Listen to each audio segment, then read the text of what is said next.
রমাদানের বেশি ঘুম আর বেশি খাওয়া ইবাদতের রুহানিয়ত নষ্ট করে দেয়। রমাদানে কম খাওয়া কম ঘুমা, কম খাওয়া কম ঘুমা। প্রথম কাজ সাহারি যে বললাম, কিছু মানুষ সাহারি দেখলে মনে হয় যে খাবে না, জীবনে শেষে না। আর ইফতার দেখলে, আমাদের ঢাকা শহরের ইফতারগুলো দেখেন, ইফতার দেখলে মনে হয় যে জিন্দেগিতে আর কোনো কিছু খায় নাই, আজকেই খেয়ে শেষ করতে হবে। এইভাবে না, বরং অল্প খাওয়া, পুষ্টিকর খাবার খাওয়া। অল্প খাওয়া, পুষ্টিকর খাবার খাওয়া। যে খাবারগুলো আমাদের বাইরে দেখছি বেশিরভাগই কিন্তু করাপ্টেড খাবার। এই ফুড করাপ্টেড, এই ফাস্টফুডগুলো করাপ্টেড। এই তেলগুলা পোড়া মবি, যে আইটেমগুলো দেওয়া হচ্ছে সব গ্যাস্ট্রিক হবে, মাস্ট বি ফ্যাটি লিভার হবে, আরও অনেক বড় বড় রোগ হতে পারে। রমজানের রোজা থাকি বলি কিন্তু আমরা বুঝি না, কিন্তু এটা কিন্তু শরীরের মধ্যে অনেক খারাপ ইফেক্ট ফেলে। তো লিমিটেড খাবার, রাসূল সাল্লাল্লাহু আলাইহি ওয়াসাল্লাম যেভাবে খেতেন সেভাবে খাও। খাবার ঠিক করে ফেলা এবং হাইজেনিক খাবার খাওয়া, ফ্রেশ খাবার খাওয়া, যে খাবারগুলো করাপ্টেড না এমন খাবার অল্প পরিমাণে খাওয়া। বিনছে আপনার ঘুমানোটা কমানো।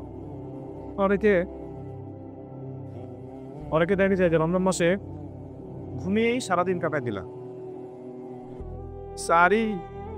সারা রাত জেগেছি, তারাবি তাহাজ্জুদ সব করেছে, মাশাআল্লাহ ফজর বড় হয়েছে, এই ঘুম ভয়টা ইফতারের সময় উঠবে। এইরকম লাইফস্টাইলটা কোনোভাবেই কাম্য না। আল্লাহ আমাকে হেফাজত করেন, আপনারা সবাইকে।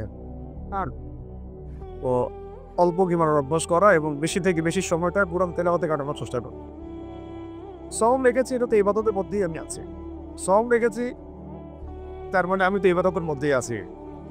এর পাশাপাশি আমার উচিত হবে বেশি থেকে বেশি কোরআন তেলাওয়াত করা।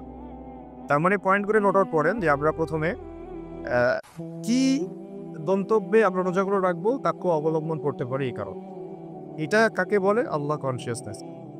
আমি প্রতিটা কাজ করার সময় এটার মনের মধ্যে থাকে যে আল্লাহ পাক আমাকে দেখছেন অথবা শুনছেন। এই চেতনাটাকে সারা বছর বদ্ধমূল রাখার জন্য রমাদান আমাদের সামনে আসে। আর এই রমাদানে আমরা কিছু কিছু কাজ করলে এই তাকওয়াগুলো অর্জন করতে পারবো ইনশাআল্লাহ। তার মধ্যে প্রথমটা বলছিলাম যে বেশি খাওয়া যাবে না, বেশি ঘুমানো যাবে না, এবং সারাদিন তো রোজা রাখছি। রোজা রাখার অর্থ এই না যে খালি খাবার ছেড়ে দিলাম, স্ত্রী সহবাস ছেড়ে দিলাম, আর কি পানি ছেড়ে দিলাম। আর যাদের স্ত্রী হয় নাই তাদের তো ছাড়ার কোনো প্রশ্নই নাই। এখানে একটা পয়েন্ট আছে, কিন্তু খেয়াল করে দেখেন, স্ত্রী আমার জন্য হালাল। হালাল তো, স্ত্রী আমার জন্য হালাল। আর যদিও মনে হয় বাহ্যিকভাবে ব্যাপারটা সহজ, বাট একটা স্ত্রীকে ডিল করা মানে একটা রাষ্ট্রকে ডিল করা। আসতেছেন, একটা স্ত্রীকে ডিল করা মানে একটা রাষ্ট্রকে ডিল করা, আর দুটো স্ত্রী ডিল করা মানে দুইটা রাষ্ট্র ডিল, চারটা স্ত্রী ডিল করা মানে বিশ্ব চালানোর যোগ্য পাবে। তো এখন আপনারা কোন লেভেলে যেতে চান এটা আপনারা ফিক্স করবেন। আল্লাহ তৌফিক দান করেন। এখন কথা হচ্ছে যে দেখেন, স্ত্রী হালাল কিন্তু আমি তার সাথে সম্পর্ক করতে পারছি না। তাহলে হালাল জিনিস আমি রোজা রেখে আল্লাহর জন্য ছেড়ে দিলাম, হালাল খাবার আল্লাহর জন্য ছেড়ে দিলাম, হালাল পানি আল্লাহর জন্য। তাহলে কিভাবে রোজা রেখে আমরা হারাম সম্পর্ক করব? হারামই পুরা। কিভাবে না রোজা রেখে আমি হারাম সুদ খাবো, হারাম ঘুষ খাবো, পাবে কম দিব, মানুষকে খটাবো? রোজা রেখে আমি কিভাবে অন্যের সম্পদ আত্মসাৎ করতে পারি, অন্যের উপর জুলুম করতে পারি? বৈশ্বিক যত জুলুম হয় রমজান মাসেই হয়, বেশিরভাগ জুলুম রমজান মাসে হয়। দেখবেন বৈশ্বিক যত জুলুম হয়, এবং স্পেশালি মুসলিম সম্প্রদায়ের উপরে, ওরা রমজান মাসটাকে বেছে নেয়। রমজান মাসে আল্লাহ রাব্বুল আলামিন আমাদেরকে আল্লাহর কাছে আসার সুযোগ তৈরি করে দিয়েছেন, এবং এতে করে ইমানদারদের ইমান বেড়ে যাবে, জজবা বেড়ে যাবে, দিন কায়েমের ফিতির বেড়ে যাবে। এই জন্য দেখো রমজান মাসে যত খেলাধুলা, অমুক এক বিশ্বকাপ, তমুক বিশ্বকাপ, এগুলো রমজান মাসে চলতে থাকে। অমুক টিভি শোজ, এইটা ওইটা, আমরা যদিও অত কিছু জানি না এটা সম্পর্কে, তারপরে আইডিয়া থেকে বসে। আরেকটা বিষয় হচ্ছে দেখবেন, শেষ দশকের মধ্যে গিয়ে দেখবেন ঈদের টেলিফিল্ম, ঈদের সিনেমা, ঈদের এইটা, ঈদের সেটা, মানে এক একটা দিন কিভাবে নষ্ট করা যায় এটা পুরো প্ল্যানিং শয়তানের থাকে। এবং শেষ দশক কিভাবে নষ্ট করতে হবে সেই প্ল্যানিংও শয়তানের থাকে। এই কারণে আমাদেরকে শয়তানের ফুটপ্রিন্টগুলা, ফুটস্টেপগুলোকে খুব ভালো করে ইন্টারনাল আই দিয়ে এটাকে দেখতে হবে, নট অনলি শুধু এক্সটার্নাল অবজারভেশন দিয়ে দেখলে হবে না, ইন্টারনাল আইস দিয়ে আমাদেরকে দেখতে হবে যে শয়তানের ফুটপ্রিন্টসগুলো কোথায় কোথায় আছে। দুটো বিষয় খুব জরুরি আমাদের ওস্তাদরা বলেন, যে একটা হচ্ছে আমাদের পজিটিভ বিষয়গুলোকে ফাইন্ড আউট করা, তার চেয়ে বেশি জরুরি হচ্ছে আমাদের নেগেটিভ বিষয়গুলোকে ফাইন্ড আউট করা। ওয়ার্ল্ডের নেগেটিভ বিষয়গুলোকে, প্রবলেমসগুলোকে ফাইন্ড আউট করা এবং এটা সলিউশন খোঁজা। ফাইন্ড আউটটা সবচেয়ে বেশি বড়, তারপরে সলিউশনে যেতে পারবো। সমস্যা হচ্ছে আমরা যারা বাহ্যিক চোখ দিয়ে দেখি তারা সমস্যাগুলোকেই ফাইন্ড আউট করতে পারি না, সলিউশনে হাঁটা তো বহু দূরের নয়, বহু দূরের নয়। তো ভাই যেটা বলছিলাম যে এটা হালাল তো ছেড়ে দিচ্ছি, তাহলে হারাম কেন ছাড়বো না? এটাই রোজার সবচেয়ে বড় শিক্ষা, যে আমরা রোজায় যেহেতু হালাল ছেড়ে দিচ্ছি, হারাম কেন ছাড়বো না? রোজা রেখে অনেক মা বোন আছেন, জানি না মা বোনরা শুনতে পাচ্ছেন কিনা, মা বোনরা রোজা রাখেন, পর্দা করেন না। অনেকেই চুল খুলে বাইরে যান, বেপর্দায় বাইরে যান, রোজা রেখে কাজ করেন, রোজা নষ্ট হয়ে যাচ্ছে। রোজা রেখে প্রচুর গীবত হয়ে যায়। অনলাইন কিন্তু গীবতের একটা মডার্ন ভার্সন আর কি। ফেসবুক হচ্ছে গীবত, তহমত, অপবাদ দেওয়ার একটা মডার্ন ভার্সন। ফেসবুক, ইউটিউব এগুলো হচ্ছে গীবত, তহমতের কি মডার্ন ভার্সন। তো এখন আমরা সামনাসামনি গীবত করতে অনেক সময় ভয় করি, যে না ভাইয়ের সামনে গীবত করা যাবে না, আল্লাহ পাক শুনছেন। এটা কিন্তু আমাদের মধ্যে একটা কনসিয়াসনেস আসে, কিন্তু স্ক্রল করার সময় আমাদের মধ্যে এটা আসে না। ওখানে টুকুস করে একটা কমেন্ট করে দিলাম, আজে বাজে একটা কথা বলে ফেললাম, তখন দেখা যায় এটা কিন্তু গীবত শুধু হচ্ছে তাই না, এটা সাস্টেইন করতেছে আপনার এই ভিজুয়াল ওয়ার্ল্ডের মধ্যে থেকে যাচ্ছে, এটা বাতাসের মধ্যেই। এবং যতক্ষণ পর্যন্ত সেই ব্যক্তি আপনাকে মাফ করছেন না, আপনি কিন্তু ক্ষমা পাচ্ছেন না। তাই অনলাইন কিউজিংটাতে রমজান মাসে খুব বেশি সাবধান থাকতে হবে। যে বিষয়ে জানি না মন্তব্য করার প্রয়োজন নাই, যা আমার জেহেনে নাই, নলেজে নাই, এটা নিয়ে আমার মন্তব্য করার দরকার নেই। চুপ থাকা অনেক ভালো, মানে সময়তে নাজাত, এটা হাদিস আছে, যে ব্যক্তি চুপ থাকে সে নাজাত পেয়ে গেছে। সব বিষয়ে সবাইকে কথা বলতে হবে না। আর যে বিষয়গুলো স্পর্শকাতর, ওলামা ইকরামদের সাথে সম্পৃক্ত বা দ্বীনের সাথে সম্পৃক্ত, এগুলো নিয়ে কথা বলার আগে, লেখার আগে, বলার আগে অনেকবার ভাবতে হবে আসলে আমার অ্যাপ্রোচটা ঠিক হচ্ছে কিনা। তো মূল কথাটা হচ্ছে এই, যে রমজান মাসে হালাল যেহেতু ছেড়ে দিছি, এক বাক্যে আল্লাহ পাকের সমস্ত হারাম ছাড়তে হবে। ইনশাআল্লাহ, ইনশাআল্লাহ। এটা টাফ, এটা খুব ডিফিকাল্ট একটা কাজ, কিন্তু এই ডিফিকাল্ট কাজের রিওয়ার্ডটাই বেশি হবে ইনশাআল্লাহ। কারণ নামাজ পড়তে বলে দেখবেন আমাদের অনেক এমপি মন্ত্রীও আধা ঘন্টায় 30-40 টাকার নামাজ পড়ে যেতে হবে, তাই না? কিন্তু তাদেরকে বলেন যে আপনারা সুদটা ছাড়েন, আপনারা ঘুষ ছাড়েন, হ্যাঁ, আপনারা ইয়ে করেন, এই আল্লাহ বিরোধী আইনগুলোকে বাদ দেন, আপনারা আল্লাহর হারাম পেতে হালাল করছেন, এটাকে বন্ধ করেন। আল্লাহর হারামগুলোকে তো অনেকে হালাল করেছেন, দেশের মধ্যে করেন নাই, ওগুলো বন্ধ করেন, করবে না। আল্লাহ পাকের বহু হালাল এখানে হারাম হয়ে গেছে, আল্লাহ দিয়ে হালাল এখানে হারাম করা হয়েছে, আর আল্লাহর দেওয়া হারাম এখানে হালাল করা হয়েছে, এগুলো বন্ধ করেন, করবে না। নামাজ তো ঠিকই পড়েন। তো এই কসমেটিক্স ইসলাম দিয়ে আল্লাহর কাছে পার পাওয়া যাবে না। ইসলাম পালন করতে হলে ফান্ডামেন্টাল ইসলামই পালন করতে হবে। আর এই ইংরেজি শব্দটা ওরা কিনতে পারে, এটার বাংলা যদি আমি বলি যে মৌলবাদ ইসলামই আমাদেরকে পালন করতে হবে, তখন তেরে আসবে আমাদের দিকে, মিডিয়ানে তেরে আসবে। তো এটাও একটা ভালো সাইন কিন্তু, যে ওয়েস্টার্নদের যে এরা এত বেশি দাসত্ব করে, এটা ওদের এই উসুল দেখলেই বুঝে যায়। আমি যদি বলি যে আপনাকে ফান্ডামেন্টাল ইসলাম ফলো করতে হবে, আর্মি অফিসাররা তালি দিচ্ছে, তাই তো ইসলামের বেসিক ফান্ডামেন্টাল ফলো না করলে তো আমি মুসলিম দিতে পারবো না, তাই না? ওইটা যদি বাংলায় বলি যে ইসলামের প্রত্যেকটা মৌলিক বিষয় যদি মেলে চলে, আগে মৌলবাদী মুসলিম উঠা হবে। এখন তারই জায়গায় বাইফেল এই যে একটা, এটাকে আমরা বলি যে কাঠামোগত ইসলাম বিদ্বেষ এবং একটা মানে পশ্চিমাদের অঙ্ক অনুকরণ, এখান থেকে আমরা বের হতে পারি না। আমাদের এই দার্শনিক পরাজয়গুলো থেকে যদি বের না হইতে পারি, তাহলে এই জাতির মুক্তির কোনো পথ নাই। সবার আগে আমাদের এই মাথার মগজের এই সমস্যাগুলোকে দূর করতে হবে। আল্লাহ তৌফিক দান। তো মাশাআল্লাহ, আল্লাহ তাকে কবুল করেন। কবুলিয়া দিয়েই ছাড়বে আজকে। আপনারা কি জানেন যে রমজান মাসে রোজা কত হিজরিতে ফরজ হয়েছে? দ্বিতীয় হিজরি, কত হিজরি? হিজরত করে নবী সাল্লাল্লাহু আলাইহি ওয়াসাল্লাম যখন মক্কা থেকে মদিনায় গিয়েছেন, এর পরের বছর রমাদানের সওম ফরজ হয়েছে। ওই বছরই আরো দুইটা বিষয় ফরজ হয়েছে। এটা আমাদের দেশের মানুষদেরকে বলতে হবে, জানাতে হবে, বোঝাতে হবে। এবং সেই বিষয়গুলো কুতিবা আলাইকুমুস সিয়াম যে পৃষ্ঠায় আছে সূরা বাকারায়, কোরআন থাকলে দেখাবেন মানুষকে, অডিয়েন্সদেরকে। কুতিবা আলাইকুমুস সিয়াম যে পৃষ্ঠায় আছে দ্বিতীয় পারায়, কোনো হচ্ছে একটা বিষয়ে মেনশন করার জন্য এই প্রসঙ্গটা এনেছি যে আমরা জানি রমজান মাসে সওম ফরজ হয়েছে। এই রমজান মাসেই বদর যুদ্ধ হচ্ছে। রমাজানের মধ্যে বদরের চেতনাও আছে এবং থাকতে হবে, আছে এবং থাকতে হবে। এখন সাহাবীদের সময় যুদ্ধ হচ্ছে এক সুরতে, আমাদের আমাদের বাংলার মাটিতে কোন সুরতে যুদ্ধ হচ্ছে? এখানে কথা দিয়ে যুদ্ধ হচ্ছে, আদর্শ দিয়ে যুদ্ধ হচ্ছে। এখানে কিন্তু দেখবেন নাস্তিকদের সাথে আমাদের রাজপথে যুদ্ধ হচ্ছে, তাদের সাথে আমাদের অনলাইনে যুদ্ধ হচ্ছে, অফলাইনে যুদ্ধ হচ্ছে, তাদের সাথে আমাদের চকশতে যুদ্ধ হচ্ছে।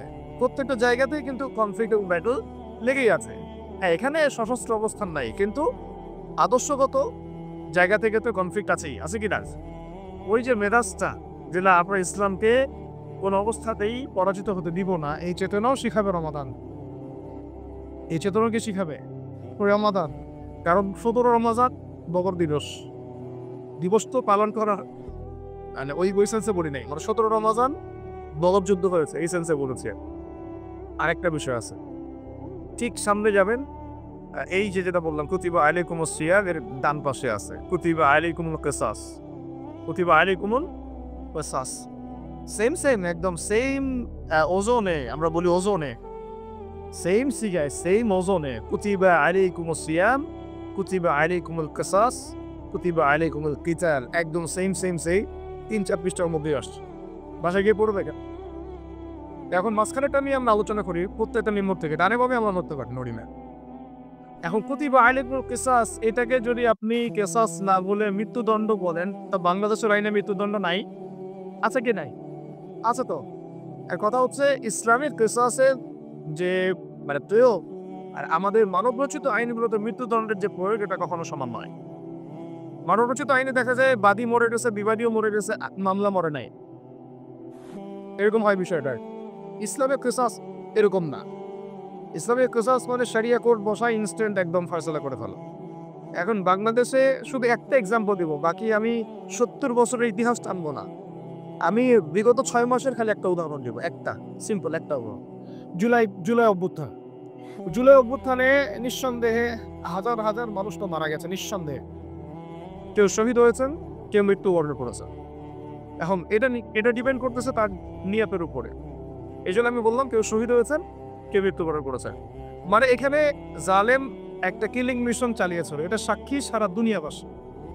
এ আকাশ বাতাস সাক্ষী আছে, এ মাটি সাক্ষী আছে। ওরা তো সাক্ষী দিবে কি আমাদের মাঠে? মাটিও তো কথা বলবে, পাঁচক পর্যন্ত কথা বলতে পারে, সবাই সাক্ষী দিবে কি না? ইভেন আমাদের হাত পাও সাক্ষী দিবে। তাহলে সবাই সাক্ষী, এবং সবচেয়ে বড় সাক্ষী কে? যে এখানে হাজার হাজার মানুষকে কি করা হয়েছে? মারা হয়েছে, অন্যায়ভাবে জুলুম করে হত্যা করা হয়েছে। এখন ইসলামের একটা মৌলিক বিধান হচ্ছে কিসাস, অর্থাৎ হত্যার বদলে। আমি শুধু একটা এক্সাম্পল দিলাম যে মানব বৈচিত্র্য বিধানগুলো, তন্ত্র মন্ত্রগুলো, সংবিধানগুলো এবং এই তাগুতি সিস্টেমগুলো কতটা ব্যর্থ ইনসাফ কায়েম করতে, এটা প্রমাণ হচ্ছে জুলাই অভ্যুত্থান। একটা কিসাসও কি বাস্তবায়ন হয়েছে? অথচ এই কচি কাঁচা আমাদের ছোট ছোট ভাই বোনদেরকে যেভাবে, ছোটই তো, আমাদের চেয়ে কত বয়সে ছোট, এই ছোট ছোট ভাই বোনদেরকে যেভাবে নির্মমভাবে পাখির মতো গুলি করে হত্যা করা হয়েছে, একটা কিসাসও কি বাস্তবায়ন হয়েছে? আমাদের রমাদান কেন্দ্রিক এই মেসেজটাও জাতিকে দিতে হবে। শুধু কুতিবা আলাইকুমুস সিয়ামের দিকে চোখ দিলেই তো আপনার হচ্ছে না, ডানে কুতিবা আলাইকুমুল কিসাসও তো আছে। এইটা কবে বাস্তবায়ন করবেন? এটা বাস্তবায়ন কবে করবেন? যখন আমাদের ওই নিহত ভাইদের ছেলেরা বড় হয়ে 20 বছর বয়স হয়ে যাবে তখন? এমনও তো অবস্থা হয়েছে যে একজন আলেমকে গ্রেফতার করা হয়েছে, 19 বছর পর বেচারা বের হয়েছে জেল থেকে।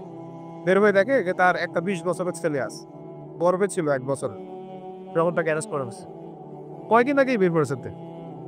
আপনার একটু সার্চ করলে দেখতে পাবেন। কথা হচ্ছে এই হচ্ছে মানব রচিত তন্ত্রমন্ত্র বিধানগুলোর ব্যর্থতা। এটা আমি একদিক থেকে কিছুটা পজিটিভই মনে করছি, কারণ এই কারণে যে আস্তে আস্তে আমাদের জনগণের মাঝে এটা স্পষ্ট হবে যে শরীয়ত আইন কেন দরকার। এটা আমাদের বাংলার আপামর জনগোষ্ঠীর কাছে আস্তে আস্তে স্পষ্ট হবে যে শরীয়ত আইনটা দরকার কেন। এটা থাকলে আপনি ন্যায় বিচার পাইতেন, আমি ন্যায় বিচার পাইতাম, কোনো মাজলুমের হক নষ্ট হতো না, আর কোনো জালেম পার পেত না। আর আমরা ওই মানব রচিত তন্ত্রমন্ত্রের পূজা করছি, তাই এই সব ক্ষেত্রে জালেম পার পেয়ে যাচ্ছে, মাজলুমের অধিকার রক্ষিত হচ্ছে না, আমি ইনসাফ পাচ্ছি না, আমি ন্যায় পাচ্ছি না। ইভেন মানব রচিত আইনগুলোর মধ্য দিয়ে রাসূলুল্লাহ সাল্লাল্লাহু আলাইহি ওয়াসাল্লামকে যারা গালি দিয়েছে তাদের পর্যন্ত বিচার করতে পারলাম না। তাদের মামলা এই ধারাগুলোতে নেওয়া হচ্ছে না। বলছে ধারা নাকি নাই, ধারা তো নাই, না থাকারই কথা, কারণ আপনার কনস্টিটিউশন তো ধর্ম মেনে করা হয় নাই, তাই না? যদি এটা ইসলামিক কনস্টিটিউশন হতো তাহলে প্রথমেই থাকতো যে ব্যক্তি আল্লাহ এবং তার রাসূলের নামে কটূক্তি করবে তাকে সরাসরি মৃত্যুদণ্ড দেওয়া হোক। এটা তো কেন থাকবে না? কারণ এটা মানব রচিত ল, যেটাকে আমরা তাগুত বলি। কি বলি? আর এই তাগুতকে আল্লাহ পাক অস্বীকার করতে বলেছেন, কুফরি করতে বলেছেন। ওয়া মা ইয়াকফুরু বিত-তাগুত ওয়া ইউমিনু বিল্লাহ ফাকাদ ইসতামসাকা বিল উরওয়াতিল ওয়াথকা লা ইনফিসামা লাহা। সূরা বাকারা এর 256 নম্বর আয়াতটা পড়ে থাকি যে আল্লাহ পাক বলেছেন তোমরা এবং যে ব্যক্তি তাগুতের সাথে কুফরি করে এবং আল্লাহর প্রতি ঈমান আনে সে যেন একটা শক্ত হাতল ধরল যেটা কখনো ছিন্ন হওয়ার নয়। তো এখানে আমরা দেখছি এর ব্যর্থতাগুলো কি। আমি একদিক থেকে আমি একটু খুশি, মানুষ দেখুক যে মানব রচিত আইন এবং এই বিচার ব্যবস্থা দিয়ে, এই তন্ত্রমন্ত্রগুলো দিয়ে আল্লাহকে গালি দেওয়ার বিচার পর্যন্ত করা সম্ভব না, ইনসাফ করা সম্ভব হচ্ছে না। এই তন্ত্রমন্ত্রগুলো দিয়ে রাসূল সাল্লাল্লাহু আলাইহি ওয়াসাল্লামকে যারা গালি দিয়েছে ওদেরও রাষ্ট্রীয় বিচার সম্ভব হচ্ছে না। তাহলে এই বিধানগুলো, এই লসগুলো, এই কনস্টিটিউশনগুলো কিভাবে আমাকে অন্যান্য বৈষয়িক বিষয়ের ন্যায় অন্যায়ের ফয়সালা করতে পারে, ইনসাফ কায়েম করতে পারে, আদালত প্রতিষ্ঠা করতে পারে? কখনো সম্ভব? যেখানে যাদের কাছে রাসূলের ইজ্জতেরই কোনো দাম নাই, তার কাছে আমার ইজ্জতের কি দাম থাকবে? সেক্ষেত্রে ধর্ষক তো পার পেয়ে যাবেই, খুনি তো পার পেয়ে যাবে, চোর ডাকাত পার পেয়ে যাবেই। এবং সেটা হয়েছেও বিগত প্রায় 70 বছরের সাক্ষী, 100 বছরের সাক্ষী। আর সবচেয়ে লেটেস্ট সাক্ষী এটা হচ্ছে জুলাই। লেটেস্ট সাক্ষী কোনটা? জুলাই। এটা আমাদের চেয়ে আপনারা আরো ভালো জানেন যে কি হয়েছে, কি হচ্ছে আর কি হবে। যাই হোক, আস্তে আস্তে আমাদের দেশের মানুষের কাছে এটা স্পষ্ট হোক যে আলহামদুলিল্লাহ একটা প্রজন্ম গড়ে উঠুক যারা বুঝতে শিখবে, চিনতে শিখবে যে দেখো আল্লাহর জমিনে আল্লাহর আইন যারা বাস্তবায়ন করে নাই, এটা না করার মধ্য দিয়ে এই জাতির সাথেই বেইনসাফি করা হয়েছে, জুলুম করা হয়েছে। যদি এটা আল্লাহর জমিনে বাস্তবায়িত হতো তাহলে আমাদের জমিনের মধ্যে এই জনপদ অধিবাসীদের উপরে একটা ন্যায়, ইনসাফ, সাম্য প্রতিষ্ঠা করা সম্ভব হতো। এটা এখন আর হচ্ছে না। এই জন্য রমজান কিন্তু আমাদেরকে এই শিক্ষাটাও যারা দেয়, কুতিবা আলাইকুমুল কিসাস, কুতিবা আলাইকুমুস সিয়াম এবং কুতিবা আলাইকুমুল কিতাল, এই তিনটাকেই পড়াশোনার মধ্যে রাখতে হবে। আল্লাহ পাক তৌফিক দান করুন। আর একটা কথা বলতে চাচ্ছিলাম, সেটা হলো রমাদান মাসে আল কোরআন নাজিল হয়েছে। আপনারা একটা সময় চিন্তা করেন, একটু হয়তো সময় বেশি লেগেছে কিনা, একটা সময় চিন্তা করেন, ধরেন যে ঢাকার মতো একটা শহর, এই শহরে একটা মেয়ে জন্ম নিলে তাকে জীবন্ত দাফন করা হয়। ধরেন একটা আপনি ইমেজিন করেন চোখ বন্ধ করে যে আমাদের একটা শহর, এই শহরে একটা মেয়ে সন্তান হলে তাকে জীবন্ত দাফন করা হয়।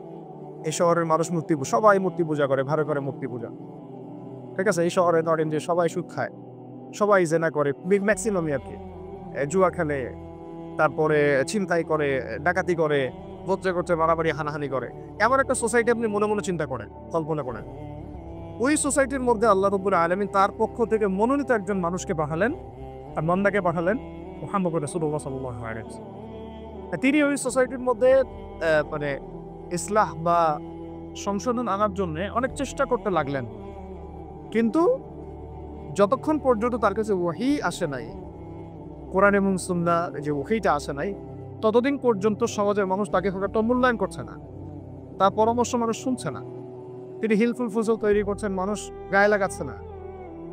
তার বয়স যখন 40 হলো, একটু খেয়াল করতে হবে, তার বয়স যখন 40 হয়ে গেল, তখন তিনি সমাজের এই জাহালাতগুলোকে আর সহ্য করতে পারছেন না, কিছুতেই আর তিনি এখানে টিকতে পারছেন না, টিকতেই পারছেন না। এটা তো স্বাভাবিক, পাশে যদি ধুমধারাক্কা গান বাজান, আপনি যদি নামাজি ব্যক্তি হন, আপনি এখানে টিকতে পারবেন না। আর তিনি তো একজন নবী, যার আগেও কোনো গুনাহ নাই, পরেও কোনো গুনাহ নাই। তিনি তো আগে থেকেই নবী সাল্লাল্লাহু আলাইহি ওয়াসাল্লাম। তো তিনি নির্জনতা অবলম্বন করা শুরু করলেন, একাকিত্ব অবলম্বন করা শুরু করলেন, ওই গাড়ে হেরায় গিয়ে বসে থাকতেন, আল্লাহর কাছে ডাকছেন, আল্লাহকে দোয়া করেন, আল্লাহ আমি কিভাবে এই জাতিকে পথ দেখাবো, আমাকে রাস্তা দেখাও। তিনি যেভাবে করতেন সেভাবে ইবাদত করতেন। ওই সময় তো ওই বিধানগুলো একটা একটা করে আসে না। তো তখন আল্লাহ রাব্বুল আলামিন এই রমাদান মাসেই শেষ দশকের কোনো এক বেজর রাতে লাইলাতুল কদরে আল্লাহ রাব্বুল আলামিন জিবরাইল আলাইহিস সালামকে পাঠালেন একটা কিতাব দিয়ে। সুবহান, যে হে মুহাম্মদ, আপনি তো সমাজ, মানে বিষয়টা হচ্ছে এরকম যে আপনি সমাজ সংস্কারের কথা চিন্তা করছেন, আপনি জাতিকে অন্ধকার থেকে আলোর পথে আনার ফিকির করছেন, কিন্তু এটা তো আমার ওহী ছাড়া হবে না। এই জন্যে ইকরা বিসমি রাব্বিকাল্লাযী খালাক, পড়ুন আপনার রবের নামে যিনি আপনাকে সৃষ্টি করেছেন। আসলে মূল মোটিভ কিন্তু এইটা, খালাকাল ইনসানা মিন আলাক, যিনি মানুষকে আলাক থেকে সৃষ্টি করেছেন, জমাট বাঁধা রক্তপিণ্ড থেকে। ইকরা ওয়া রাব্বুকাল আকরাম, আপনি পড়েন, আপনার রব মহিমান্বিত। আল্লাযী আল্লামা বিল কলম, যিনি মানুষকে কলম দ্বারা জ্ঞান শিক্ষা দিয়েছেন। আল্লামাল ইনসানা মা লাম ইয়ালাম, তিনি মানুষকে এমন জ্ঞান শিক্ষা দিয়েছেন যা মানুষ কখনো জানতই না। এই শুরু হলো ওহী আসা। এখন নবী সাল্লাল্লাহু আলাইহি ওয়াসাল্লাম এই ওহী থেকে নিয়ে তিনি সমাজে দাওয়াতের কাজ শুরু করলেন। চিন্তা করেন যে ওইরকম একটা সমাজ যেখানে কন্যা সন্তানকে জীবন্ত দাফন করা হয়, শিরকের ছড়াছড়ি, লাত ওজ্জা হবল বানাতে পূজা হচ্ছে, সুদের ছড়াছড়ি, জিনার ছড়াছড়ি, ব্যভিচারের ছড়াছড়ি, হ্যাঁ মদের ছড়াছড়ি, গোত্রীয় হানাহানি দিয়ে ভর্তি। এখন তিনি দাওয়াতের কাজ শুরু করলেন। এবার তার দাওয়াতের মিশন শুরু। একবারে চিন্তা করেন একটা রমাদান মাসের কথা, যে রমাদান মাসে এরকম একটা সমাজ ব্যবস্থায় কোরআন নাজিল হবো। নবী সাল্লাল্লাহু আলাইহি ওয়াসাল্লাম দাওয়াতের কাজ শুরু করলেন। আমি এদিকে লম্বা করছি না, মাত্র 23 বছর, কত বছর? 23 বছর পরে আপনি ওই পুরো মক্কাটার চিত্রটাকে দেখেন। জাস্ট 23 বছর পরে আপনি আবার মক্কায় ফিরে যান। সিরাতটা পড়ে নেন বাসায় গিয়ে, আজকে তো এক বৈঠকে সব বলা সম্ভব না। সিরাতটা পড়ে নেন বাসায় গিয়ে, 23 বছর পরের মক্কার দিকে আপনি এখন তাকা দেখেন, কোনো কন্যা সন্তানকে আর জীবন্ত দাফন করা হচ্ছে না, কোনো সুদ কেউ খাচ্ছে না, কোনো শিরক তো দূরের কথা, কোনো মূর্তির অস্তিত্ব পর্যন্ত নাই, সবগুলো ভেঙে চুরমার করে দেওয়া হয়েছে, তাই না? কোনো আবু জেহেলদের ওই দারুন নাদুয়ার শাহান অবস্থাও নাই, আবু জেহেলরা এখন মাটির তলে চলে গেছে, জাহান্নামে চলে গেছে, তাই না? ওই 23 বছর পরের মক্কায় কোনো জেনা নাই, কোনো মদপান নাই, কোনো ব্যভিচার নাই, কোনো গোত্রীয় হানাহানি পর্যন্ত নাই, সবাই ভাই ভাই হয়ে গেছে। কুল্লুকুম মিন আদম ওয়া আদমু মিন তুরাব, তোমরা সবাই আদম সন্তান, আদম মাটির সন্তান। এখন 23 বছর পরের মক্কাটাকে আপনি দেখেন, ওই রকম ইউনিক এবং পবিত্র কোনো সমাজ ব্যবস্থা এই বিশ্ববাসী কখনো দেখা নাই। তাহলে একটা পয়েন্ট কি বুঝতে পারছেন যে রমাদান মাসে কোরআন নাজিলের মূল উদ্দেশ্য কি? তাহলে ওই রকম জাহালাতপূর্ণ সমাজ ব্যবস্থাকে এইভাবে পরিবর্তন করে আলোকিত করতে হবে, এইটা হচ্ছে উদ্দেশ্য। আমি বুঝতে পারছি কথা? তাহলে এখন একটু মিলানোর চেষ্টা করেন আজকের ওয়ার্ল্ড অ্যাফেয়ার্সকে মিলান ওই আইএমএ জাহিলিয়াতের সাথে, আজকে বাংলাদেশকে মিলান আইএমএ জাহিলিয়াতের সাথে, আমাদের দেশের প্রত্যেকটা ডিপার্টমেন্টকে মিলান, আমাদের দেশের পলিটিক্সকে মিলান আইএমএ জাহিলিয়াতের সাথে, ওয়ার্ল্ডের পলিটিক্সটাকে মিলান আইএমএ জাহিলিয়াতের সাথে, ওয়ার্ল্ড ইকোনমিক্সকে মিলান আইএমএ জাহিলিয়াতের সাথে, আমাদের আঞ্চলিক অর্থনীতিকে মিলান আইএমএ জাহিলিয়াতের সাথে, ব্যবসাকে মিলান আইএমএ জাহিলিয়াতের সাথে, জেনাকে মিলান, ব্যভিচারকে মিলান, মাদককে মিলান, সমাজ ব্যবস্থাকে মিলান, আপনি গোত্রীয় হানাহানিকে মিলান, মেয়েদের অবমাননাকে মিলান, একটা পয়েন্টও খুঁজে পাবেন না যে আইএমএ জাহিলিয়াতে যেমন জাহালাত ছিল, আজকের বিশ্ব ঠিক সেই জায়গাতেই দাঁড়াচ্ছে, বরং তার চেয়ে বেশি জাহালাত আছে, আগে তো ছিল একটা ক্ষুদ্র পরিসরে, এখন পুরো গ্লোবালাইজেশন হয়েছে এটা। তাহলে এখনকার বিশ্বে কোরআন নাজিলের উদ্দেশ্যটা কি হবে? ঠিক যেমন নবী সাল্লাল্লাহু আলাইহি ওয়াসাল্লামের সময়ে লাইলাতুল কদরে কোরআন নাজিল হয়েছিল ইকরা বিসমি রাব্বিকাল্লাযী খালাক দিয়ে, উদ্দেশ্য ছিল যাতে করে ওই আবু জেহেলদের সেই জাহালাতপূর্ণ সমাজটাকে একেবারে পরিবর্তন করে আলোকিত সমাজে পরিণত করা যায়। তাহলে এখন কোরআন কি শুধুমাত্র তিলাওয়াতের জন্যই নাজিল হলো? শুধু তারাবি পড়ার জন্যে? 40 কোনখানি আর 3 খতম, এগুলোর জন্যই কি কোরআন নাজিল হলো? রমাদান মাসে কোরআন যে নাজিল হলো, কি উদ্দেশ্য হলো, এইটা আমরা অনেকেই বুঝতে পারি না। তাহলে এই কোরআন কেন্দ্রিক সমাজ ব্যবস্থাটাকে জাহিলিয়াতকে চ্যালেঞ্জ করে এই সমাজ ব্যবস্থাকে ফাটল ধরাতে হবে। ইমানের শিবির এবং কুফরের শিবির আলাদা করে ফেলতে হবে। তাওহীদ এবং শিরকের শিবির দুটো আলাদা করে ফেলতে হবে। এখানে মুনাফিকি তাগুতি সিস্টেম ইমানদারদেরকে আলাদা করে ফেলতে হবে। এমনভাবে কোরআন কেন্দ্রিক মেহনত করতে হবে যেন সমাজটা এইভাবে বিভক্ত হয়ে যায়। ইমানদাররা আলাদা হয়ে যায়, কাফের আলাদা হয়ে যায়, মুনাফিকরা আলাদা হয়ে যায়, মুমিনরা আলাদা হয়ে যায়, মুশরিকরা আলাদা হয়ে যায়, মুসলিমরা আলাদা হয়। এইভাবে সমাজটাকে আলাদা করে ফেলতে হবে দাওয়াতের মধ্য দিয়ে। এই কাজটাই নবী সাল্লাল্লাহু আলাইহি ওয়াসাল্লাম করেছেন আইয়ামে জাহিলিয়াতের সময় মক্কায়। তো কোরআন যে প্রেক্ষাপটে নাজিল হয়েছিল আজকের বিশ্ব এবং রাষ্ট্র সেই প্রেক্ষাপটের বাইরে নয়। বরং আমরা যদি একটা একটা করে ধরে ধরে মিলাতে চাই, আমরা একটা বেশি প্রমাণ করতে পারবো যে হ্যাঁ, আজকের শহর, আজকের রাষ্ট্র, আজকের বিশ্ব সেম আইয়ামে জাহিলিয়াতের মধ্যেই আছে। যে কোনো একটা ডিপার্টমেন্টের নাম বলেন, আমি বলে দিতে পারবো।